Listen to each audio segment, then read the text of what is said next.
আমি Riya, welcome to my channel তোমাদের প্রিয় রান্নাঘর। আজকের রেসিপি হলো সন্না ফুলের চচ্চড়ি।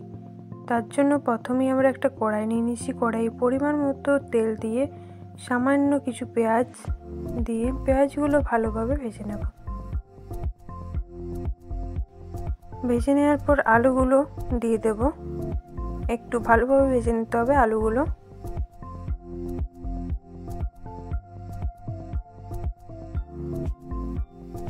আলুগুলো ভাজা হয়ে গেছে, এবার আমি একটা টমেটো দিয়ে দেবো। একটা টমেটোকে 4 ভাগে ভাগ করে দিয়ে দিলাম।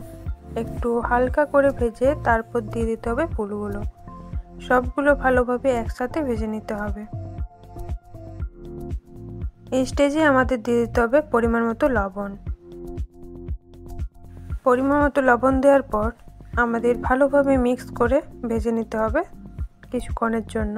মশলার মধ্যে এখানে দিয়ে দিয়েছি 2 ধরনের সরষে, সামান্য একটু পোস্ত আর নিয়ে নিচ্ছি আদা, রসুন, পেঁয়াজ, জিরে, হলুদ, লঙ্কা গুঁড়ো, কাশ্মীরি লঙ্কা গুঁড়ো। সবগুলো একসাথে দেওয়ার পর একটু ভালো করে নেড়েচেড়ে মশলাটা ভেজে নিতে হবে আমাদের।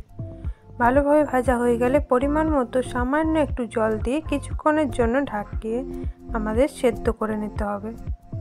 খুব সুন্দর একটা ফ্লেভার চলে এসেছে, আমাদের সেদ্ধও হয়ে গেছে। আমাদের প্রায় সন্নে ফুলের চচ্চড়ি রেডি।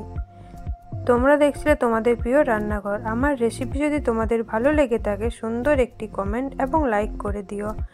আর চ্যানেলে যদি নতুন হয়ে থাকো সাবস্ক্রাইব করে পাশে থাকা বেল আইকন প্রেস করে দিও। আমাদের সন্না ফুলের চচ্চড়ি রেডি। Thank you.